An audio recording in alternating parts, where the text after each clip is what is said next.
заблагодарам. Да му се заблагодарам и на заменик министерот за правда што е редовно присутен овде. Со нас ретко гледаме министер за правда и претходно и сега. Почит и чест за заменик министерот, но сепак тоа е некаков однос кој што го има дел од министрите спрема собранието генерално. Немам ништо против заменик министерот, напротив, мислам дека добро си обавува својата работа, но би требало малце поинаку да функционира собранието на Република Македонија. Би сакал да го информирам собранието за она што беше тема минатата недела околу процедурата за избор на Државна антикорупцијска комисија. Вие, веројатно, повеќето добро се сеќавате, колеги пратеници, дека некаде на почетокот на летото поголем дел од членовите на Државната комисија за спречување на корупцијата си поднесоа оставки после некој скандал за кој што јас не сакам да коментирам. Дали било скандал, дали не било скандал, не ми е тема. Сега повеќе ви се обраќам како председател на комисијата за прашање на избори и именување, отколку како пратеник кој што треба да суди нешто дали е исправно или не е исправно. Имаше 2-3 месеци после поднесувањето на оставките на поголемиот дел 5 од 7, поголемиот дел од членови на комисијата за заштита за борба против корупцијата, во кој што немаше никаква иницијатива од собранието или од владата или од било кој надлежен орган да се оформи Државната комисија за спречување на корупцијата.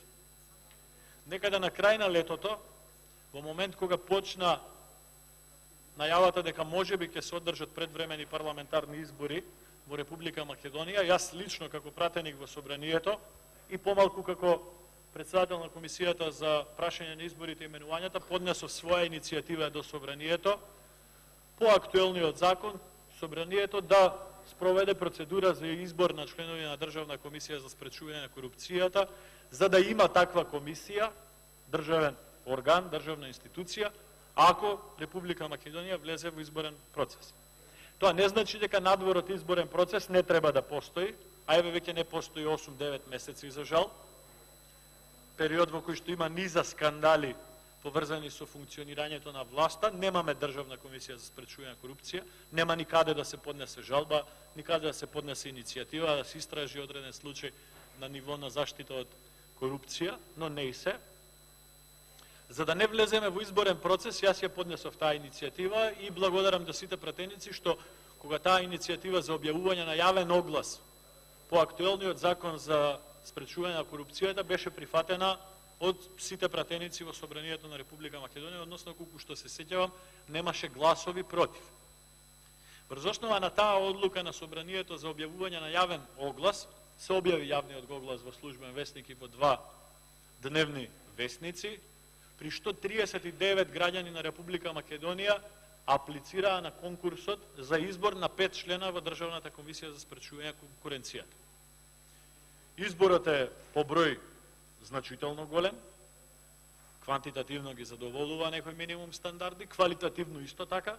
Јас диагонално поминав по биографиите на сите пријавени кандидати, има доста искусни и сериозни лица кои што се пријавиле на тој конкурс, луѓе кои што имаат искуство во таа проблематика, и врз основа на завршување на тој конкурс закажав седница на комисијата за прашање на изборите и именувањата да се изберат тие 5 члена за да може да се формира Државна комисија за спречување на корупцијата во Република Македонија. Реков, во период кога има низа од скандали со јавни набавки во 4 очи, со фондови, вакви фондови, такви актуелни работи, значи болести кои што сега ги има организмот на државата, не болести кои што биле пред 5 години, пред 10 години. Јас ја гледам тенденцијата на оваа влада се занимава со болештиња од пред 5 години, но тоа што сега го нарушува здравјето на организмот наречен држава Република Македонија, тоа не е тема. Океј, политички е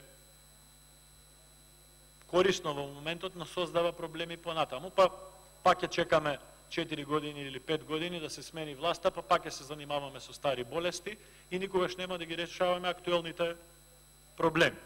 Мислам дека во минатите 20 години имаме доволно искуство како држава да видиме дека не треба така. Треба да ги решаваме актуелните болести. Ако остане време да решаваме нешто и што завршило во минатото. Бабата била болна од настинка пред 2 години, ние бабата сега ја лечиме, која што била болна од настинка пред 2 години, ама дедото кој што е болен сега од спаление на бели дробови не го лечи. Тоа е односот на власта на оваа проблематика.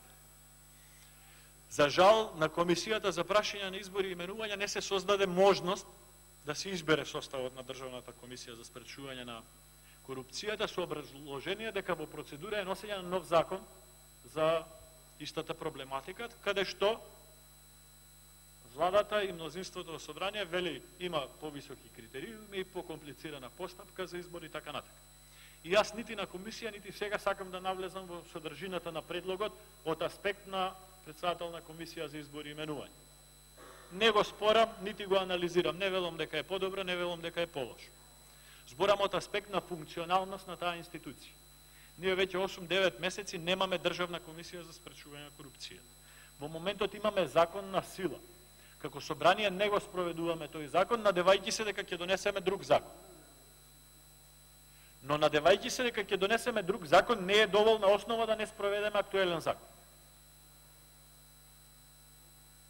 И продолжуваме и ние да создаваме услови да нема антикорупцијска комисија. Зошто го правиме тоа? Нека суди јавност. Опозицијата нема можност сама да го истурка тој процес во Собранието на Република Македонија. Неопходна е поддршка од владеачкото мнозинство, секако, за било која одлука. Но тоа за жал го немаме во моментот. Ако овој закон, кој што сега е во прво читање, оди во нормална процедура во Собранието, а оди заради тоа што е поредовна постапка, не е поитна и поскратена постапка, овој закон со оглед на другите активности кои што ги има Собранието, многу други закони, обраќање на председателот Иванов, пратенички прашања, новогодишни празници, божитни празници, уставни измени, кои што мислам дека веќе се закажани за 9 јануар, нас ни се создава ситуација во која што или овој закон ќе го донесеме преку трупа, без да обрнеме внимание на предлозите од опозицијата, критиките, анализите на стручната јавност и така натака, ќе закажеме некоја попладневна седница у 6 саат некој ден и на брзина ќе ја протуркаме работата, или ако го тераме како што треба, за да имаме квалитетен закон, најрано што можеме да донесеме овој закон е некаде после 15 јануар. Господинот Џафери има искуство собраниско и верувам дека разбира точно што зборувам, но ако ние го донесеме законот на 15 јануар хипотетички, треба да биде подпишан и од господинот Ала Џафери и од господинот Иванов. Тоа ќе одземе најмалце 1 ден. Треба да биде објавен во службен вестник и тоа ќе одземе 1 ден. Треба да стапи во сила 8 дена после објавување во службен вестник. Значи вкупно ќе одземе 10 ден. И сега две сценарија. Првото сценарио е да го донесеме неделава. Пак ќе стапи на сила некаде околу 10 јануари. Да го донесеме на 15 јануари. Ќе стапи на сила на 25 јануари. Колку што има брифинзи или анализи по медиуми, председателските избори господинот Џафери треба да ги распише во првите неколку дена од февруари.